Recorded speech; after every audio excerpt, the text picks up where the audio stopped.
आपको लगता है कि चीजें मेरे हिसाब से हो, तो कुछ लोगों को लगता है कि by the revolution of the gun we can make change, but that is not permanent, it can be a phase. Darbhanga module क्या था? कुछ नहीं था। दरभंगा मॉड्यूल कुछ लड़के थे दरभंगा के जिनके टच में यासीन भटकल आया, और उसके बाद उन लोगों की एक रेडिकलाइजेशन सेट हुई। बिहारी शब्द तो सम्मान का प्रतीक होना चाहिए। बिहार से कभी अखंड भारत के साम्राज्य का निर्माण हुआ, शासन हुआ, अफगानिस्तान तक लोग शासन करते थे। तो as a Bihari I prove myself that I am not inferior to anyone and a Bihari can do wonders. अलक्षेंद्र महान, अलेक्जेंडर द ग्रेट, जब उनको भी आना होता है तो मगध के सामर्थ्य के आगे उनकी सेना अपने आप को बना पाती है और लौट जाती है। उन्हें लगता है कि यहाँ पे अब भिड़ना ठीक नहीं है। तो ऐसे साम्राज्य का निर्माण इसलिए हुआ, सोच अलग थी। तो अब सोचिए, चाणक्य भी चलते हैं तो चंद्रगुप्त से जाति पूछते, वो देखते कि जाति के हिसाब से ये आदमी शासन कर सकता है। तो बिहार को फर्क तो तब पड़ेगा जब हर व्यक्ति शिक्षित हो, हर व्यक्ति को हम स्किल्ड कर सकें, हर व्यक्ति को हम एक नौकरी दे सकें, उसके लिए स्वरोजगार के अवसर उत्पन्न कर सकें, उसको मार्गदर्शित कर सकें। तभी तो एक लंबी जो इकोनॉमिक ग्रोथ है। बातें मैंने कही कि भगवान बुद्ध भी जब चले थे तो अपने घर से उन्होंने राजसी वस्त्रों का त्याग इसी चंपारण में, रामपुरवा में किया। मुगल आए तो उनके लेखक फरिश्ता ने कहा, दुर्ग अभेद्य है, बल से नहीं केवल छल से जीता जा सकता है। तो इस भूमि के संदेश को एक एक युवा के मन में बताना होगा, उसको बताना होगा तुम पहले क्या थे, और आज जो स्थिति है उसका कारण क्या है। तब यदि हम थे तो हमारी कारण उसकी दृष्टि थी, जो हमारे पूर्वज लोगों को जोड़ना जानते थे, जाति संप्रदाय के बंधनों से मुक्त सोचना जानते थे। लेकिन आज जो हमारी स्थिति है, इसलिए चूंकि हम बहुत इनवर्ड लुकिंग लोग हो गए, क्योंकि माइंडसेट हमारा बिहार में, आपसे किसी से भी बात करेंगे सब लोग चाहते हैं कि सरकारी नौकरी लग जाए। और जब तक इस माइंडसेट से हम आगे नहीं बढ़ते तो बिहार नहीं बढ़ेगा। यदि मेरे जैसे लोग आज बिहार से भागते हैं तो बिहार बदलेगा कौन? कि अपने बहन की रक्षा का संकल्प तो हम ले रहे हैं, लेकिन जब तक हम अपने आसपास के बिहार को भी रक्षित करने का संकल्प नहीं लेंगे, बिहार सुरक्षित नहीं होगा। कि अच्छे लोगों को पॉलिटिक्स में आना चाहिए, ईमानदार निस्वार्थ लोगों को आना चाहिए। और कल को मैं नहीं आऊंगा ऐसी कोई बात मैं आज कैसे कह दूं? लेकिन मेरी दृष्टि बहुत बड़ी है, तो मैं केवल एक छोटे चेंज के लिए नहीं आऊंगा। मैं जब आ रहा हूं तो मैं सोच रहा हूं कि मैं पूरा बिहार बदले, और वो मुझे पॉलिटिक्स होता हुआ नहीं दिखता।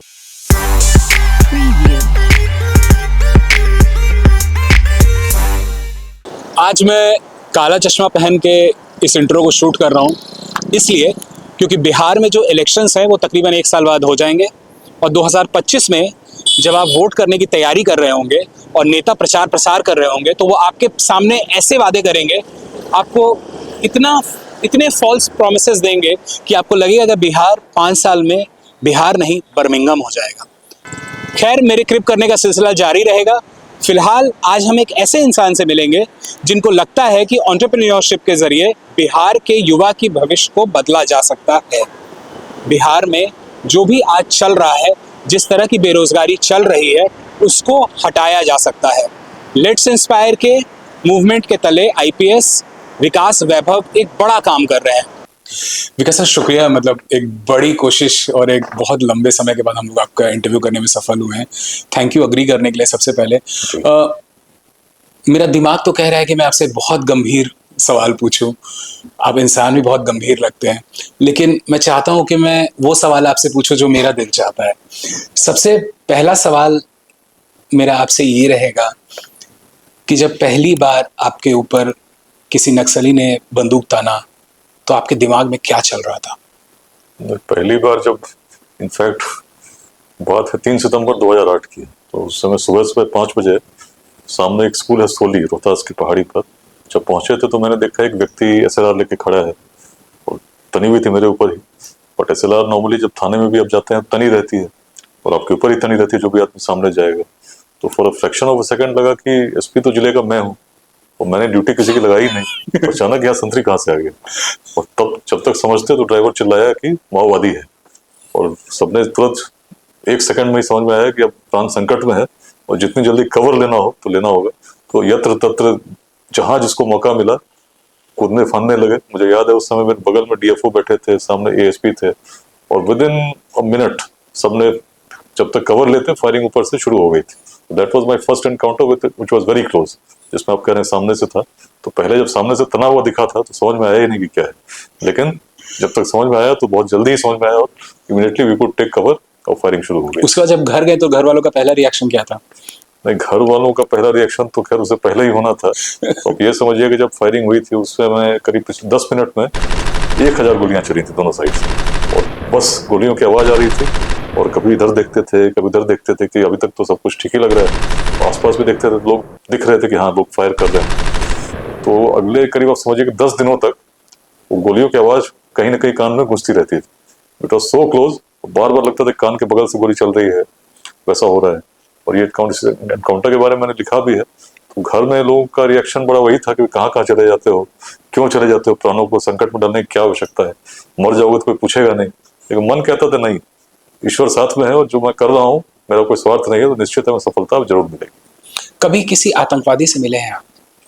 नहीं तो एनआईए में रहा हूँ, तो जितने भी देश के सबसे बड़े बड़े आतंकवादी हैं वो सब मेरी कस्टडी में उस रूप में रहे हैं, और लगभग लंबी बातचीत, लंबा इंट्रोगेशन करता रहा हूँ। करने के साथ बात कोर्ट में प्रस्तुत भी किया गया है। कभी आपने जानने की कोशिश की है कि क्यों कलम उठाना मुश्किल है पर बंदूक उठाना आसान? देखिए, दोनों चीजें हैं। जो कलम उठाना मुश्किल है ऐसा नहीं है, कलम के साथ कई बार लोगों को लगता है कि जो रिजल्ट्स आएंगे बहुत लेट आएंगे, या जो क्रांति हम लाना चाहते हैं, लेकिन वास्तविक क्रांति कलम से ही आएगी। बंदूक उठाकर आप कुछ दिन तक चलेंगे, फिर आप देखेंगे कि आपका पर्पस फ्यूटाइल है, क्योंकि लोग उस रूप में कनेक्ट नहीं होते। हर व्यक्ति का जो नेचुरल फीलिंग है, नेचुरल इंस्टिंक्ट है, it is towards peace, prosperity, समाज आगे बढ़े, कोई डिस्टर्ब नहीं करे, वो नेचुरल है। और उस बैलेंस को गड़बड़ करने के लिए आपको लगता है कि चीजें मेरे हिसाब से हो, तो कुछ लोगों को लगता है कि by the revolution of the gun we can make change, but that is not permanent, it can be a phase in a culture। तो ये बातें हैं। और कलम का जो बात है, जो आप कह रहे हैं, तो कलम से तो एक लंबी माइंडसेट चेंज लोगों की हो सकती है, और अगर उसका पॉजिटिव उपयोग हो तो पूरे राष्ट्र का निर्माण उसमें बहुत अच्छे से हो सकता है। दरभंगा मॉड्यूल में अब मेरे ख्याल से आपने काफी क्लोजली काम किया था, कुछ बताइए उस बारे में। दरभंगा मॉड्यूल, या फॉर दैट मैटर जितने भी टेररिस्ट ग्रुप्स इंडिया में हैं, जो रेडिकलाइजेशन का प्रोसेस है, वो किसी के साथ हो सकता है। मैंने यही फील किया कि यदि हमारे यूथ, उनको सही मार्गदर्शन नहीं मिले, जब रेडिकलाइज हो रहे हैं, सही रूप में हम लोग उनको उस रूप में गाइड नहीं कर पाते हैं, तो सोसाइटी का एक बहुत बड़ा रोल है। दरभंगा मॉड्यूल क्या था? कुछ नहीं था। दरभंगा मॉड्यूल कुछ लड़के थे दरभंगा के, जिनके टच में यासीन भटकल आया, और उसके बाद उन लोगों की एक रेडिकलाइजेशन सेट हुई। पहले भी थे, पहले भी मदरसा जाते थे, पहले भी लाइब्रेरी जाते थे, बट एक माइंडसेट जिसने आया, उसने बताना शुरू किया कि तुम्हें ऐसा करना चाहिए, ऐसा करोगे तो ये होगा। वो उसके उनके दिमाग में, क्योंकि और कोई दूसरा समझाने वाला नहीं था, तो उनको बड़ा अपीलिंग लगा। और जो बातें एक बार आदमी माइंडसेट उसकी चेंज होती है, एक डायरेक्शन में चलने लगती है, तो उसको खुद पता नहीं चलता वो कब एक टेररिस्ट बन गया। एक टेररिस्ट को ये नहीं पता कि मैं गलत कर रहा हूँ, उसको लगता है कि जो मैं कर रहा हूँ ऐसा मेरे धर्म में लिखा गया है, ऐसा करने से मुझे ये फायदा होगा, जो नहीं कर रहे वो मूर्ख है। तो जब ये वाली फीलिंग आती है, उस समय उसको और कोई बात, कोई सेन वॉइस, कोई रैशनल वॉइस, कोई अपने परिवार का व्यक्ति जब समझाना चाहता भी है, तो कई बार वो समझ नहीं पाता, और इस प्रोसेस में बहुत आगे चला जाता है। देन ही रियलाइज, जितने भी आज टेररिस्ट जेल में हुए, उसमें बहुत सारे लोग ऐसे हैं जिनको अब समझ में आ रहा है कि उस समय यूथ का जो समय था, उस समय यदि हम ठीक से चले होते तो आज मेरी लाइफ कुछ और रहती। Now they are repenting, but उस समय, और इसीलिए जितने भी टेररिस्ट हम लोगों ने बात की, एक बात बड़ी कॉमन थी, किसी के मन में ये बात नहीं थी कि मैं कोई गलत कर रहा हूँ, उसको ये लगता था this is my duty and I must do it. तो इसमें कहीं ना कहीं government machinery, society, schools, college, सबका रोल है कि जो लड़के थोड़ा डिविएंट बिहेवियर कर रहे हैं और उनकी इंटरनेशन इस टाइप की होती है, उस पर वो ध्यान दें और प्रयास करें कि समाज से भटके नहीं। 2 साल आप एनआईए में थे तकरीबन? 4 साल के 4 साल के आसपास आप एनआईए में थे। सबसे बड़ी सीख आपको वहां पे क्या मिली?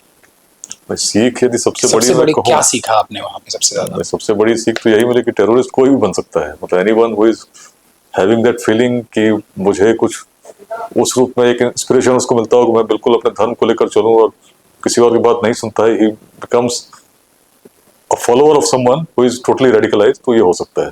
तो इसमें सोसाइटी के का जो एक महत्व है, बहुत इंपॉर्टेंट है कि हम लोग ऐसा माहौल बनाएं ताकि लोग डी रेडिकलाइज हों। उस तरह का रेडिकलाइजेशन जहाँ होने की संभावना हो, उसमें हम चिन्हित कर सकें ससमय कि क्या आवश्यकता है, क्यों ऐसी भावना लोगों के बीच में आ रही है, और उसमें इंटरवेंशन यदि होगा तो एक अच्छा निर्माण सोसाइटी का हम कर सकते हैं। आगे अब बिहार की तरफ रुख करते हैं। आप बाहर रहे हैं, आप अलग अलग जगह पढ़े हैं, आपने वो डिस्क्रिमिनेशन भी कहीं ना कहीं एक्सपीरियंस किया है जो एक बिहारी के साथ आता है। ये सवाल आपको सुनने में थोड़ा अटपटा लगेगा, हो सकता है आपको सही नहीं लगे, पर मैं ये जानना चाहूँगा आपसे कि बिहार और गाली, इन 2 शब्दों को आपने पर्सनली कैसे अलग किया जब आप बाहर के लोगों से डील करते थे? देखिए, ऐसा है कि सबसे पहली बात, आप अपने मन में आप क्या सोचते हैं, ये बड़ा इंपॉर्टेंट है। यदि आपको कोई बिहारी बोलता हो तो आप इफेक्ट तो होते हैं उस रूप में। यदि आपको लगता है कि इसकी मानसिकता खराब है, ये अच्छे तरीके से मुझे नहीं बोल रहा है, तो मुझे याद है पहली बार मैंने कई बार एक्सपीरियंस शेयर किया है, कैसे भोपाल गया था एज ए स्टूडेंट और बच्चों ने बिहारी बोलकर चिढ़ाना शुरू किया। उस समय तक इनिशियली तो लगा बिहार से आया हूँ, तो हम लोग भी स्कूल में कोई आता था तो बोलते थे बंगाली है, मराठी है, तो बिहारी वैसी बात होनी चाहिए, it should be so normal. But कुछ दिन में लगा कि नहीं, जिस तरह से बोल रहा है, जिस लहजे में बोल रहा है, बड़ा वो ऐसा है जो डिग्रेडिंग है या उस तरह का है। और तब मन बड़ा दुखित हुआ, पीड़ित हुआ कि ऐसा क्यों। बिहारी शब्द तो सम्मान का प्रतीक होना चाहिए। बिहार से कभी अखंड भारत के साम्राज्य का निर्माण हुआ, शासन हुआ, अफगानिस्तान तक लोग शासन करते थे। भोपाल के बगल में विदिशा नगरी थी, वहाँ गवर्नर भेजे जाते थे। और तब लगा कि क्या कमी आ गई। तो ये बातें, उसके बाद दिल्ली में पिताजी की पोस्टिंग हुई थी। भोपाल में जब थे तो जो बच्चे शुरू में चिढ़ाते थे, उनको बाद में खुद जवाब तब मिला जब मैंने बहुत पढ़ाई की अच्छे से। I became one of the toppers of the class. और बाद में लोग नोट्स मांगने, कोई भी कमेंट करने के लिए, कोई डिस्कशन के लिए अप्रोच करते थे। तो as a Bihari I proved myself that I am not inferior to anyone and a Bihari can do wonders. और ये बात जब दिल्ली गए तो दिल्ली में उस समय रेड लाइन बसेस चला करती थी।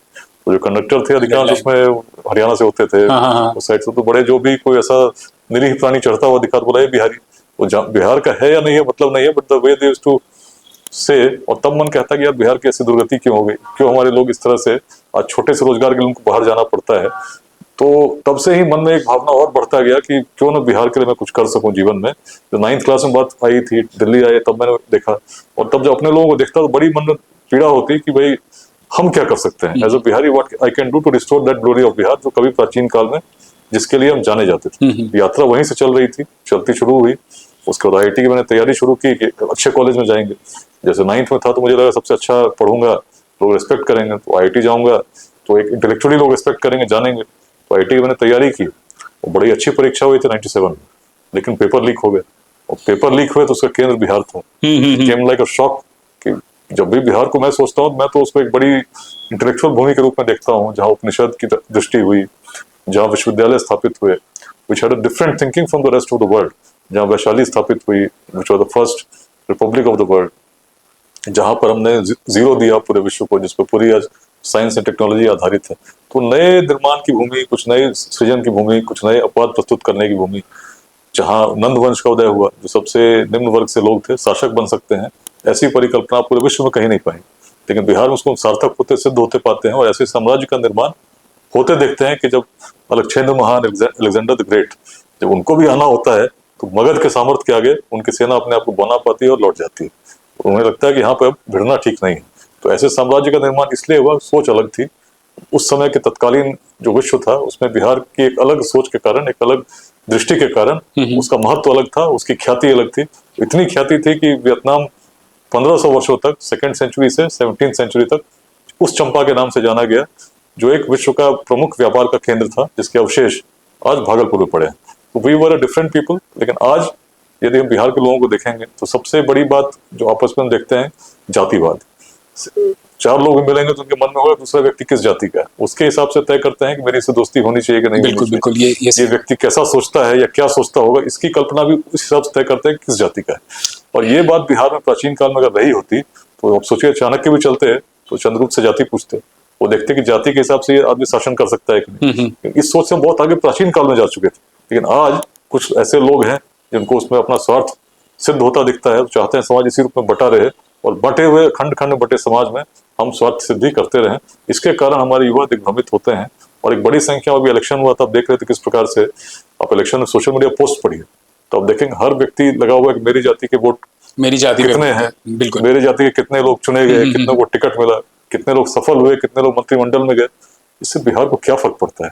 अरे भाई, बिहार को फर्क तो तब पड़ेगा जब हर व्यक्ति शिक्षित हो, हर व्यक्ति को हम स्किल्ड कर सकें, हर व्यक्ति को हम एक नौकरी दे सकें, उसके लिए स्वरोजगार के अवसर उत्पन्न कर सकें, उसको मार्गदर्शित कर सकें। तभी तो एक लंबी जो इकोनॉमिक ग्रोथ है संभव हो पाएगी। लेकिन अगर हम लड़ते रहेंगे कि भाई मेरी जाति को क्या मतलब, मेरी जाति को क्या मतलब, ना कोई एक जाति आगे जाएगी ना दूसरी आगे जाएगी। एक एक व्यक्ति जो चाहे किसी जाति का हो, किसी संप्रदाय का हो, जब तक उसके लिए हम अपॉर्चुनिटीज क्रिएट नहीं कर सकते, उसके लिए वो इकोसिस्टम क्रिएट नहीं कर सकते कि वो बिहार के अंदर इज्जत के साथ जॉब कर सके, तो बिहार कैसे बदलेगा।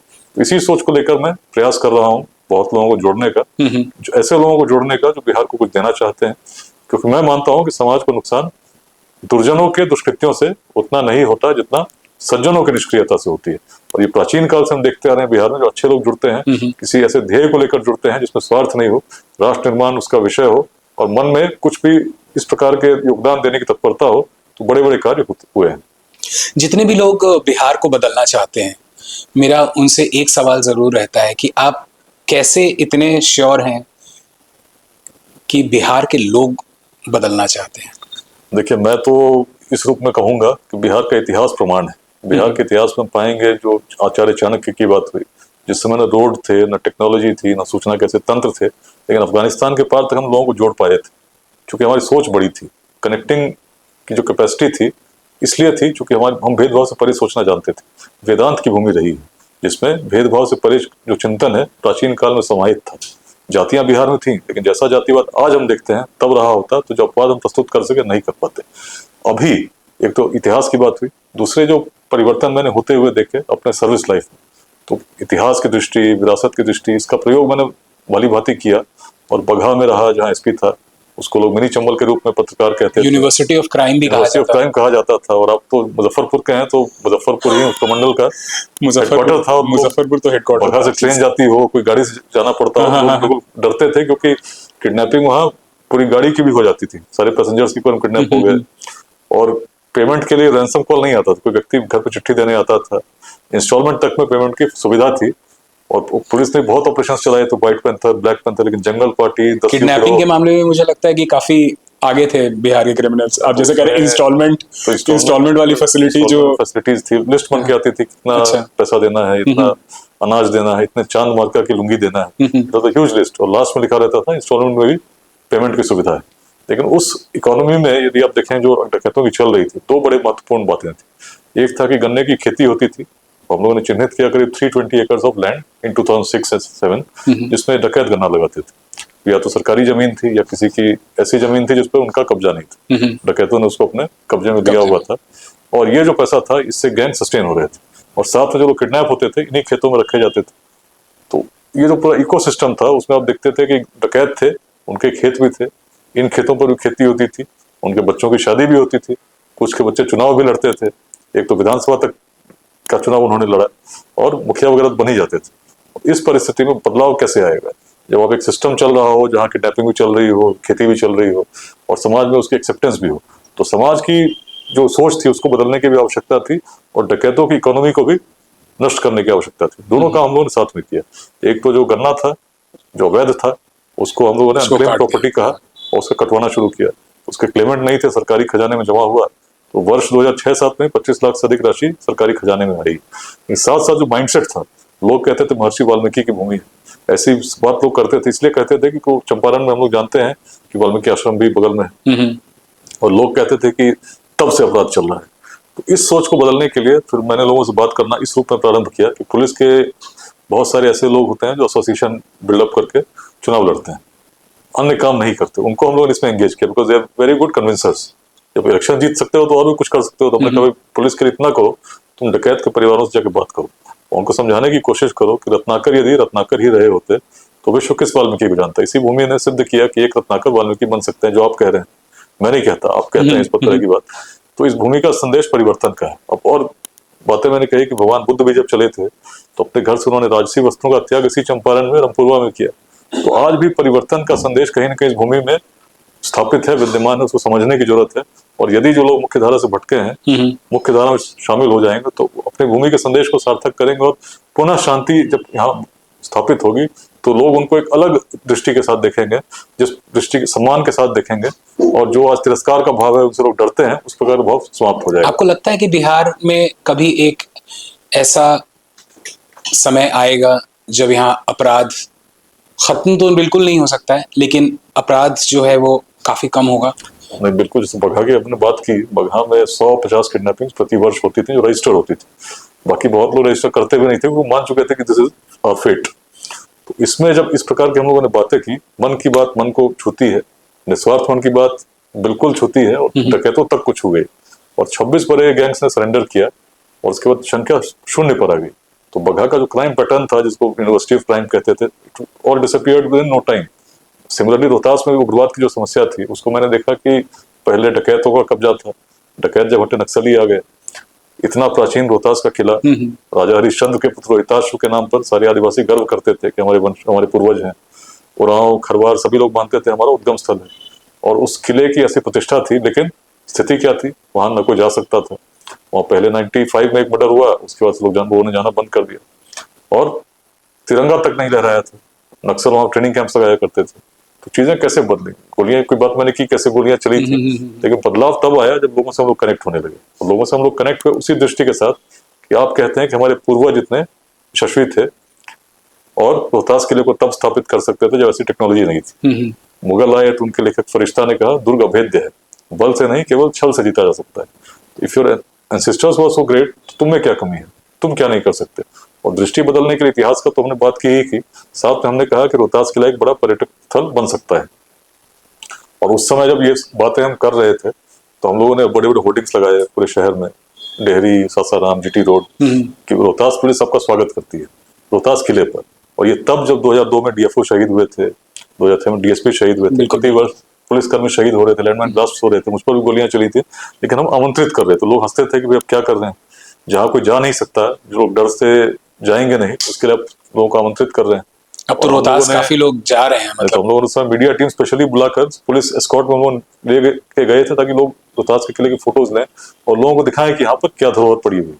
लेकिन एक बड़ा काम जो हम लोगों ने किया, जो यूथ थे ऊपर पहाड़ के, उनको बुलाकर हम लोगों ने टूरिस्ट गाइड बनने की ट्रेनिंग दी। उस समय टूरिज्म की कोई संभावना किसी को दिखती नहीं थी और हम टूरिस्ट गाइड तैयार कर रहे थे। ये तो और हास्यास्पद था, लोग हंस रहे थे भाई आप कर क्या रहे हैं, आप 2 दिन से लोगों को बिठा के टूरिस्ट गाइड की ट्रेनिंग दे रहे हैं, जहाँ टूरिस्ट कैसा होता है तो जानते भी नहीं। बहुत लोग थे, गाँव है भोकरवा, उसमें हमारा कैंप लगा था, हम लोग बल्ब ले गए थे जनरेटर के साथ। अच्छा, बच्चे जमा हो गए तो उन्होंने बल्ब नहीं देखा था 2008 में, उन्होंने अपनी लाइफ में उन्होंने बल्ब देखा ही नहीं, बल्ब नहीं देखा था। तो बल्ब जला तो दे वर वेरी एस्टोनिश्ड कि थॉमस अल्वा एडिसन ने कब बनाया वो बल्ब, आज 2008 में रोहतास के पहाड़ी पर लोगों ने देखा नहीं। और आप सोचिए कि बिहार जो कि इतना आगे एक राज्य था, तो उसमें जैसे बल्ब जो जलता है ना, तो आदिवासियों का भी जो बच्चे थे उनका दिमाग में बल्ब जला एक प्रकार से, और उन्होंने जो उग्रवादी थे उनको लगने लगा कि ये हमारे क्षेत्र में विकास के अवरोध कर रहे हैं, इनके कारण हमारे क्षेत्र में विकास नहीं हो पाएगा। और जो उग्रवादी बिल्कुल निश्चिंत थे कि तो हमारा प्रभाव का क्षेत्र है, उसको अपना वो लिबरेटेड जोन मानते थे।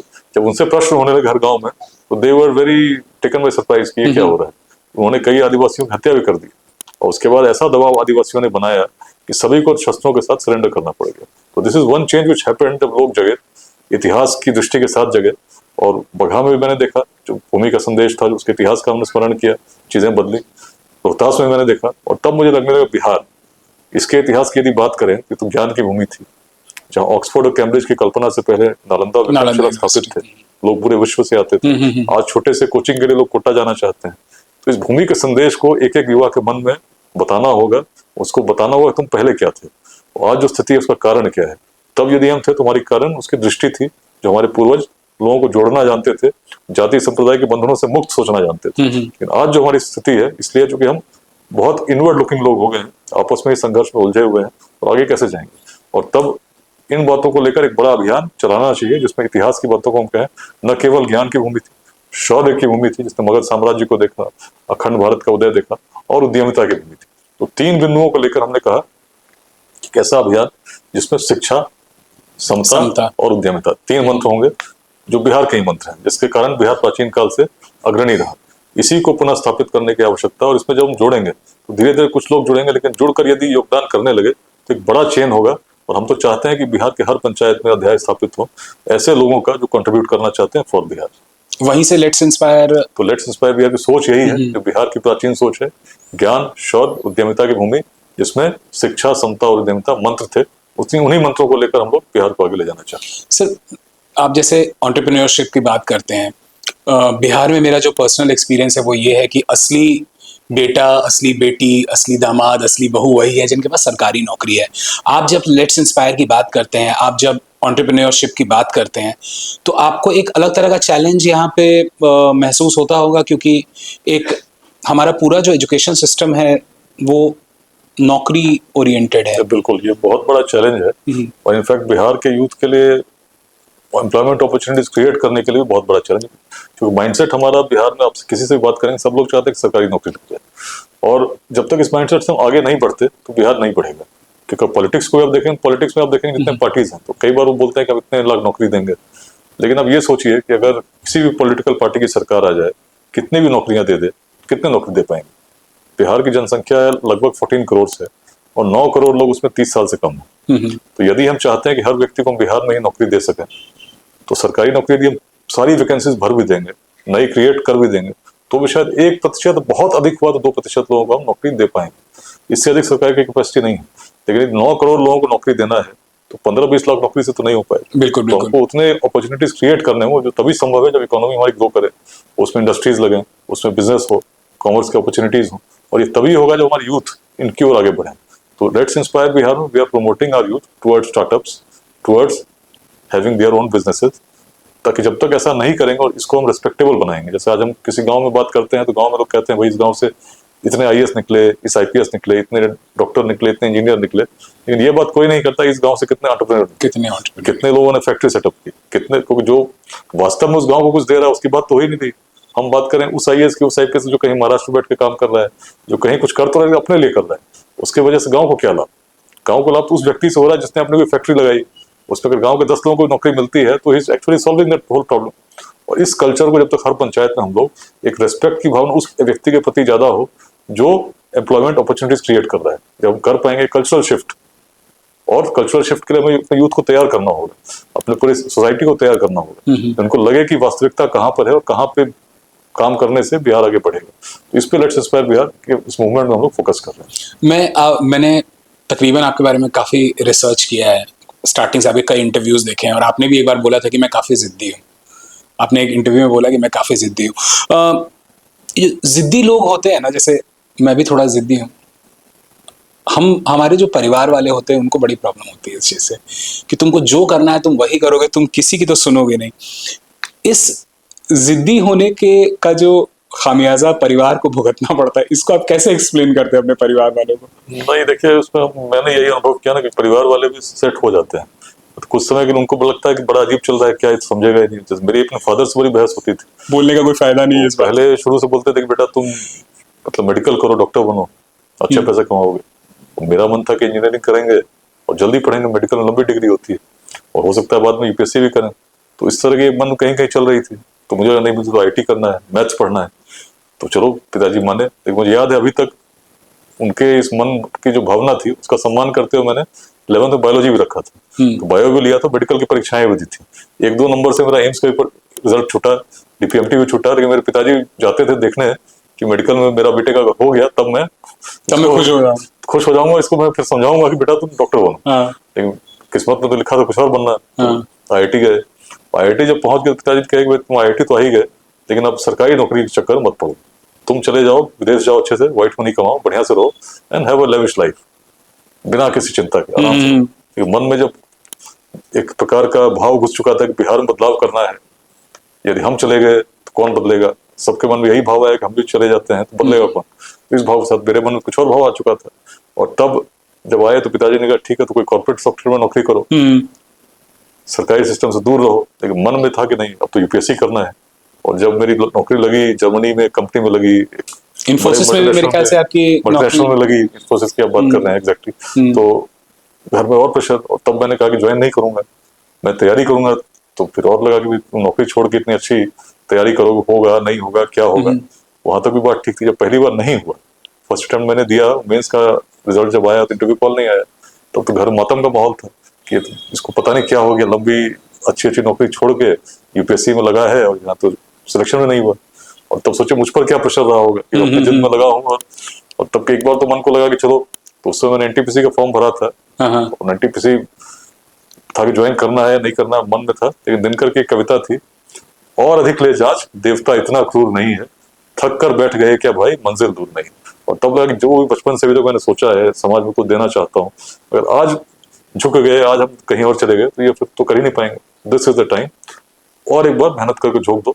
और मुझे याद है पिताजी की जो भावना थी कि नौकरी करनी है, तो उस समय यूपीएससी का एग्जाम देने के पहले एनटीपीसी का मेडिकल टेस्ट दे रहे थे, और एग्जाम देने के बाद 2002 में सीधा एनटीपीसी जाकर ज्वाइन किया। और 7 महीने रहे, उसी बीच मेरा सिलेक्शन फिर इंडियन फॉरेस्ट सर्विस में भी हुआ, इंडियन इंजीनियरिंग सर्विस में भी हुआ, और इंडियन पुलिस सर्विस में, पुलिस सर्विस में आए, और तब से यात्रा चल रही। घर वालों ने कभी कहा कि जब तुमको उसके बाद सर्विसेज ही करना था तो एक और था, जब यूपीएससी में आ गए, यूपीएससी आने के बाद फिर बिहार कैडर मिला, तो मैंने दोबारा फिर एक और परीक्षा दी 2003 में, कि चलो मन में कोई रिग्रेट नहीं रहे, और देते हैं।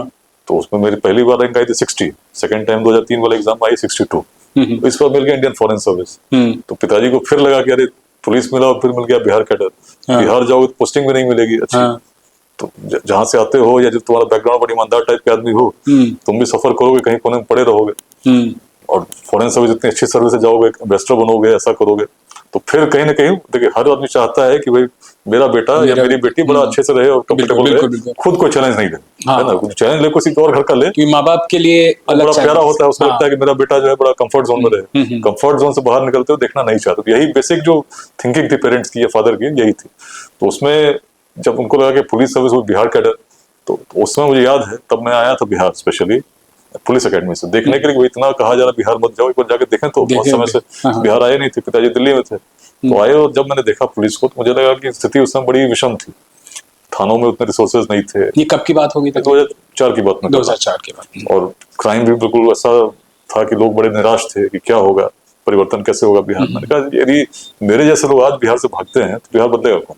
और तब इसी भाव को लेकर मेरी अगली अपॉइंटमेंट थी इंडियन फॉरेन सर्विस का लाइफ देखने में। मुझे काठमांडू जाना था, टिकट भी बना हुआ था, लेकिन मैं नहीं गया। तो मैंने कहा नहीं, अब मैं डिसीजन इज टेकन, अब मुझे कहीं नहीं बदलूंगा, बचपन से जो सोच के चल रहा हूँ यही करूंगा, जिद कि अब मैं बिहारी आऊंगा। तो फिर अल्टीमेटली जब घर वाले देखते हैं कि जिद्दी है तो मान जाते हैं यार चलो ठीक है। तो फिर बोले अच्छा बिहारी जाओगे, चलो मैं यहाँ तक बात मान गया, लेकिन अब अगर जा रहे हो बेटा ईमानदार रहना, वहां जाकर हम ये नहीं चाहेंगे कि तुम्हारी कोई शिकायत करे।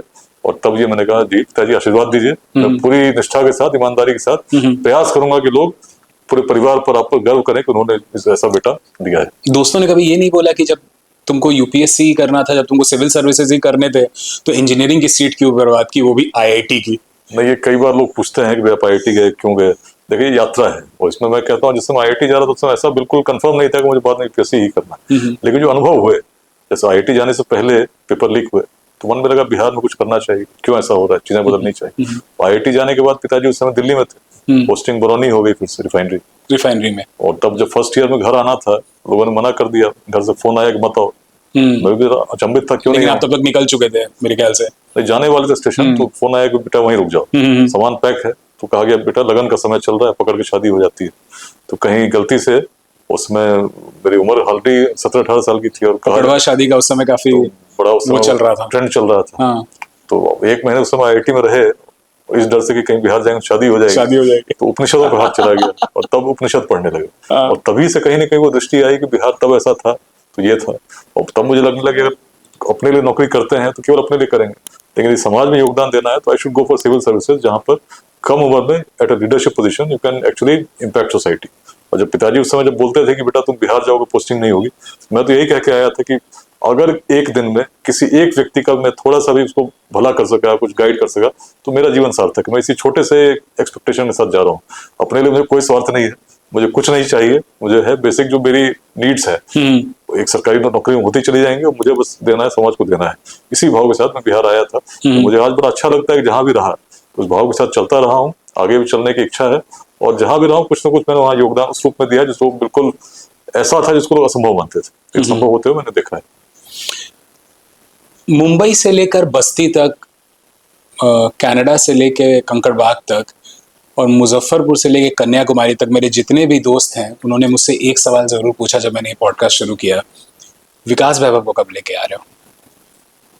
इतने लोगों के प्यारे कैसे हो गए हैं? ये जो फेम मिला, ये जो प्यार मिला लोगों का, क्या लगता है वो कैसे मिला? ये देखिए, इसमें मैं अपनी बात नहीं कहूँगा। हम लोग के एक सीनियर रहे आर.के. मिश्रा साहब, तो आईजी थे दरभंगा के। जब मैं वहाँ एसपी था, तो जब मेरा फेयरवेल हो रहा था, तो उन्होंने कहा था कि कोई पुलिस पदाधिकारी यदि ईमानदार हो, कर्तव्यनिष्ठ हो, और उसके मन में अहंकार नहीं हो, तो स्वतः लोकप्रिय हो जाता है। तो इन तीनों पैमानों पर यदि मैं देखता हूँ तो ईमानदार तो मैं हूँ ही। अभी तक मैंने वैसे और हर जाति संप्रदाय के बंधुओं से परे सोचता हूँ, और साथ में कर्तव्य निष्ठा में कोई कमी नहीं रही। जो भी कर्तव्य दायित्व मिले हैं उसमें पूरा प्रयास करता रहा हूँ कि उसकी पूरी निष्ठा के साथ करूँ, चाहे बिहार में रहा, चाहे एनआईए में रहा, जो भी इन्वेस्टिगेशंस किए या उसमें पूरी ऊर्जा अपनी लगा दी। और साथ में अहंकार क्यों आएगा, वेदांत की भूमि से आता हूँ, भेदभाव मन में है नहीं। तो कोई व्यक्ति मिलता है उसके प्रति सम्मान के भाव होते हैं, और जब भी कोई व्यक्ति मुझसे मिलने आते हैं तो मैं देखता हूँ मैं इनको क्या दे सकता हूँ, और यदि कुछ कर सकता हूँ तो वो भी बता देता हूँ, और जो मैं सक्षम नहीं हूँ वो स्पष्ट बताता हूँ ईमानदारी के साथ, देखो भाई ये मैं तुम्हारी कर सकता हूँ, ये नहीं कर सकता। तो मुझे लगता है लोग जब मिलते हैं तो कहीं ना कहीं बहुत लोग काम हो जाते हैं, और जो नहीं होते हैं तो उनको स्पष्टता मिल जाती है कि व्यक्ति झूठ नहीं बोलता है, सच बोलता इसलिए है। मैं जब भी देखता हूँ, जब भी आपके ऑफिस आया हूँ मैं, या जब भी आपको सोशल मीडिया पे भी मैं देखता हूँ, आप हमेशा लोगों से घिरे रहते हैं। कोई भी एक आम आदमी, जैसे हम लोग जब बाहर से देखते हैं तो हम लोग को लगता है कि आपके जैसे लोगों से मिलना आसान नहीं होगा, लेकिन मैं जितनी बार भी आपके ऑफिस आया हूँ हमेशा देखा हूँ कि कम से कम 4-5 लोग आपसे मिलने बैठे मतलब बिल्कुल इंतजार करते हैं, आप भी उनको पूरा समय देते हैं। लोग आपके ऑफिस में आते हैं, गाना गाते हैं, अपनी प्रॉब्लम्स शेयर करते हैं। मतलब मुझे लगता है कि एक पूरा जो एक परसेप्शन है सिविल सर्विसेज और आपके जैसे पदाधिकारियों का, वो पूरा आप परसेप्शन चेंज करते हैं। देखिए, मैं कमाल की तो बात है ये। स्वयं को जब देखता हूँ मुझे लगता है निमित्त मात्र हूँ, होता है ना, आज यहाँ हूँ कल कहीं और रहूंगा, बट जहाँ भी आप हैं तो आप ये देख सकते हैं कि बस एक छोटे से एक यात्री के रूप में चलता जा रहा हूँ, चलता जा रहा हूँ, चलता जा रहा हूँ, from beginning towards an and. But इस बीच में जो भी लोग मिलेंगे वो भी इसी दशा में चल रहे हैं, तो मन में अहंकार आपके नहीं आएगा, बोलेगा कि जहाँ आपको याद है कि अंत समय आना है, तो आप देखेंगे इस पूरे जर्नी में मेरी सेटिस्फेक्शन कैसे मिलेगी। और then you start emanating positivity. आपको लगता है कि जो मेरे आसपास आते हैं उनको मैं पॉजिटिव बना सकूं, उनके जीवन में कुछ अच्छा कर सकूं, तो यही भाव रहता है और लोगों से जुड़ना मुझे अच्छा लगता है। बाबूजी की एक बात बताइए जो आप आज तक नहीं भूले। पिताजी की जो बात थी ना कि ईमानदार रहना, जो जैसे मैं सर्विस में आ रहा था कि हमारी एक परंपरा रही है, तो ये इसमें कहीं दाग लगने मत देना, ये मैं हमेशा मेरे दिमाग में रहता है। और पिताजी को जब देखता था जितने ईमानदारी के साथ मेरे लिए अच्छा, वो भी जैसे एग्जाम दिलाने जाना हो, साथ में बेचारे दिन भर रहते थे, एग्जाम सेंटर के बाहर बैठते थे, और मन में भाव था कि बेटा मेरा बहुत बड़ा बने, बेटा मेरा ऐसा करे। और जब ये भाव था कि उसमें केवल ये नहीं था कि पैसे कमाओ, पैसे कमाने के साथ साथ था कि ईमानदारी के साथ कमाओ।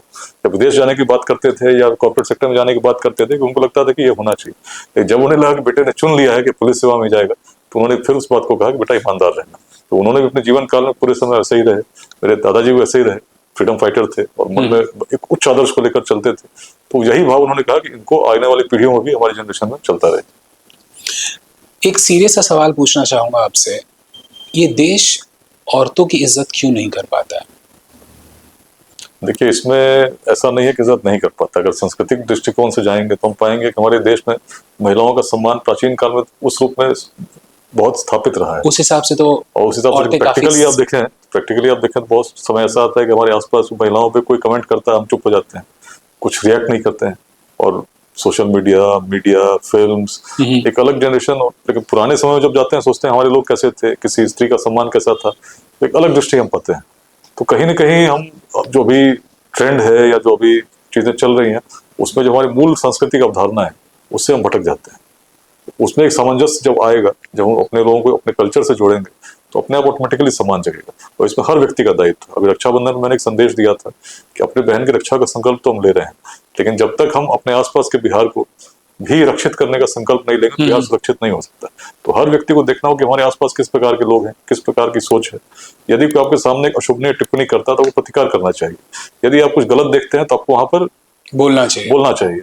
जब तक ऐसा नहीं करते तो कहीं ना कहीं सामूहिक जिम्मेदारी से हम भाग रहे हैं, बच रहे हैं। और समाज, जब तक ऐसा होगा समाज सुरक्षित नहीं हो सकता। तो सबको देखना होगा समस्या है, लेकिन समस्या का निदान तब होगा जब जागरूक हम होंगे, और जहाँ समय पर इंटरफेयर करने की जरूरत है, जहाँ पर बोलने की जरूरत है, जहाँ पर पॉइंट आउट करने की जरूरत है, ये नहीं होना चाहिए। और साथ साथ जो अपने बच्चों की अपब्रिंगिंग है उसमें भी इस बात को लाने की जरूरत है, समझने की जरूरत है कि किस बातों से चीजें गलत होती जा रही हैं। ऐसी चीजें हमारे बच्चों के मन में नहीं है, इसमें पेरेंट्स की, टीचर्स की, सभी की भूमिका है, और इसमें मिलकर ही एक समाज को अच्छा समाज हम बना सकते हैं। अच्छा, आज आप उम्र के एक अलग पड़ाव पे हैं, आज आपको अपने पापा की वो बातें समझ में आती है जो वो उस समय कहते थे कि नहीं तुम जिद्दी मत हो, तुम एक सही तरीके से चलो, तुम सेफ रहो। आज आप एक अलग उसमें हैं। देखिए, मैं तो जैसे हो ना, बचपन से ही मेरे मन में जिद्दी तब भी था, आज भी। तो मुझे जो लगता है कि जो कर रहा था, कहीं ना कहीं आज भी लगता है कहीं कोई रिग्रेट नहीं है, वो सही कर रहा था। और पिताजी को भी अब लगता है, ही फील्स प्राउड। जब देखते हैं लोग बिहार से आते हैं, नाम लेते हैं कि भाई आपके बेटा इतना अच्छा काम किया, तो ही फील्स प्राउड। कहीं ना कहीं ये है, लेकिन उनकी फीलिंग को मैं और अच्छे से समझ पाता हूँ एज अ पेरेंट। अब मेरे बच्चे हैं तो उम्र के अलग पड़ाव पे हैं। हर व्यक्ति चाहता है कि बेटा बेटी मेरा कंफर्ट जोन में रहे, सक्सेसफुल हो, कोई ऐसा रिस्क नहीं ले। आप भी अपने बच्चों के लिए वो चाह रहे हैं? नहीं, मैं क्या बता रहा हूँ, मतलब वो एक फीलिंग आ जाती है मन में कि जैसे जैसे हम लोग थे, कहीं चले जाते थे खेलने, आज बच्चे कहीं चले जाएं अचानक बिना बताए तो डर लगता है कहाँ गया। देख, हम लोग करते थे, तो ऐसा वो फीलिंग क्यों पेरेंट्स में आती है वो समझ में आता है कि तो उनके भी आई कैन फुल्ली एम्पैथाइज कि क्यों चाहते थे कि विदेश चला जाए, ऐसी नौकरी करे, पैसे कमाए। तो हर आदमी चाहता है कि मेरे बच्चों की जीवन बड़ा कंफर्टेबल रहे, हमसे ज्यादा कंफर्टेबल रहे, और कोई प्रॉब्लम नहीं है। ये तो पेरेंट की भावना, वो तो होनी है। अच्छा, आप काफी अच्छे अच्छे जगह पढ़े हैं, माँ बाप को स्कूल कैसे चुनना चाहिए बच्चों के लिए, कैसे एजुकेशन इंस्टीट्यूट? अक्सर मैं देखता हूँ कि लोग वही स्कूल चुन लेते हैं जो बिल्कुल बगल में है, जो आसान है जाना, जहाँ ज़्यादा वक्त नहीं लगेगा। जब पढ़ाई के लिए स्कूल चुनते हैं, जब कॉलेजेस चुनते हैं, तो माँ बाप को कैसे चुनना मैं चाहिए? देखिए, मेरे पिताजी की यदि बात करूँ, मेरे पिताजी इस मामले में मानूंगा बड़े विजनरी थे। क्योंकि जब भी मैं स्कूल में रहा, जैसे बरौनी में था, सेंट पॉल स्कूल वहाँ का बेस्ट स्कूल था, टाउनशिप में बगल में था, वहीं पढ़ते थे। उसके बाद पोस्टिंग भोपाल हुई। तो भोपाल में जहाँ मैं रहता था, आसपास बहुत सारे स्कूल थे, बट उन्होंने चुना केंद्रीय विद्यालय बैरागढ़, जो मेरे घर से 17 किलोमीटर दूर था। जाने आने में भी काफी समय लगता था। बिल्कुल। और उन्होंने चुना इसलिए कि उन्हें लगा कि वहाँ पे आर्मी का भी बगल में बटालियन था, तो अच्छे बच्चे पढ़ने आते होंगे और एक कल्चर वहाँ अच्छा होगा। और केंद्रीय विद्यालय तो था ही, अच्छे टीचर्स भी बिल्कुल होंगे। बिल्कुल बिल्कुल। उस रूप में उन्होंने चुना जिसमें मेहनत काफी लगती थी। तो अगर बगल के स्कूल में जाते तो शायद एफर्ट कम लगता है, लेकिन उन्होंने चुना वहाँ। मैंने देखा कि उनके मन में था कि अच्छा एजुकेशन मेरे बच्चे में आए और अच्छा कल्चर भी उसके मन में आए। उसको दिल्ली आए, केंद्रीय विद्यालय नोएडा में तो 10th मैंने किया, नोएडा में थे उस समय।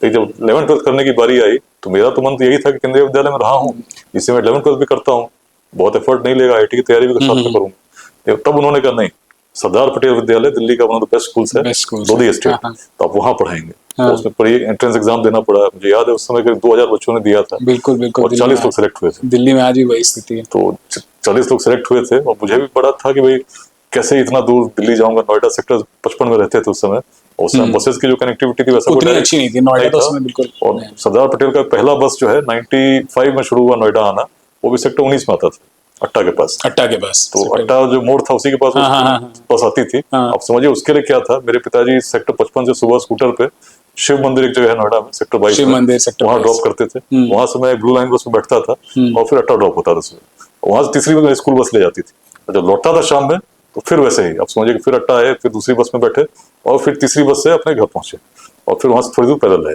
तो मेरे लिए वो स्ट्रगल था पूरा पीरियड, दिन भर समझिए यात्रा करना पड़ता था, सुबह 1.5 घंटा, लौटने में भी 1.5 घंटा। ये तो मेरा ट्रैवलिंग टाइम था। तो स्कूल चूंकि दूर था, लेकिन स्कूल अच्छा स्कूल था। स्कूल में ऐसे लोग मिले जो आज सभी सक्सेसफुल हैं। उस समय भी स्कूल में 7 लोग आईटी में गए, बहुत लोग मेडिकल में गए, बहुत लोग फिल्म मेकिंग में चले गए, कुछ अलग अलग फील्ड्स में चले गए। फिल्म मेकिंग में कौन गए आपके? फील्ड मेकिंग में लोग हैं, अब देखेंगे अभी सब और भी पाएंगे जो कर रहे हैं, मतलब अलग अलग फील्ड्स में। कोई अभी न्यूज एंकर भी हैं सीएनबीसी में।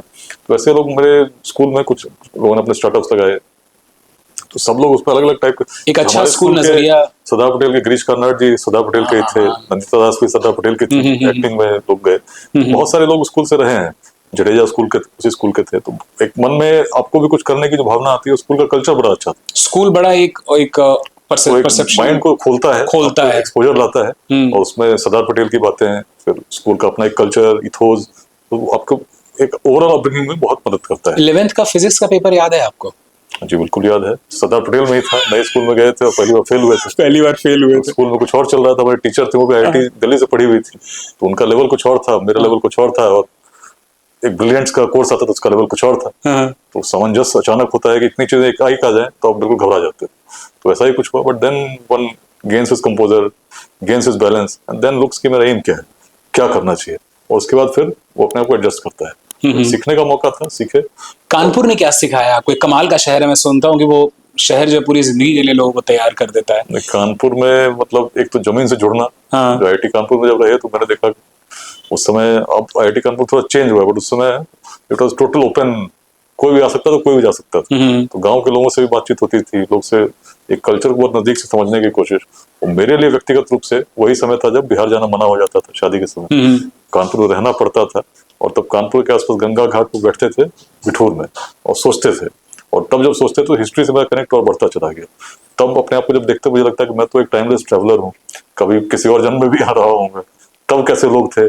और then I started that comparison with time. और तब बिहार की एक अलग दृष्टि कि बिहार जब लीड कर रहा था तो कारण क्या थे, ये पूरी दृष्टि उसी समय आई। और तभी सिविल सर्विसेज में भी आए, और साथ में बिहार को बदलने का जो मन में भाव था, ये आईआईटी कानपुर के समय ही पूरी रूप से जगा। मैथ्स आपका फेवरेट सब्जेक्ट रहा है? मैथ्स या मैं कहूँगा फिजिक्स। तो फिजिक्स ने आपको क्या सिखाया लाइफ के बारे में? फिजिक्स में एक होता है ना, कुछ अलग देखने की दृष्टि, जो चीजों को आप जैसे देखते हैं तो उसमें एक अलग दृष्टि से देखना। जैसे आपसे बात कर रहा हूँ तो नॉर्मली हर आदमी बात करता है, बट ये तो कोई नहीं सोचता कि मेरे मुंह से वेव्स निकल रहे होंगे, पहुंच रहे होंगे, ट्रांसमिट हो रहे होंगे। तो जीवन में हर समस्या को या हर सिचुएशन को कुछ अलग तरीके से देखने की दृष्टि, साइंटिफिकली एनालाइज करने की। या बिहार की हिस्ट्री को जो मैं देखता हूँ उसको साइंटिफिकली एनालाइज करता हूँ, तब ऐसा था तो क्यों था, ये दृष्टि जो आई कहीं ना कहीं फिजिक्स का उसको बड़ा प्रभाव। इसीलिए शायद आप वो जिंदगी भर वो करते आए हैं जो जरूरी है, वो नहीं जो सबको लगता है करना चाहिए। मेरे ख्याल से यही तो फिजिक्स थोड़ा का फोकस होके या फोकस्ड हो गया आप ये काम साइंटिफिक कर होके, और पाते हैं। जो आप मैक्सिमम इम्पैक्ट आप कर सकते हो या अपने टाइम का यूटिलाइजेशन बेस्ट वे में कर सकते हो, ये करने का प्रयास करता हूँ।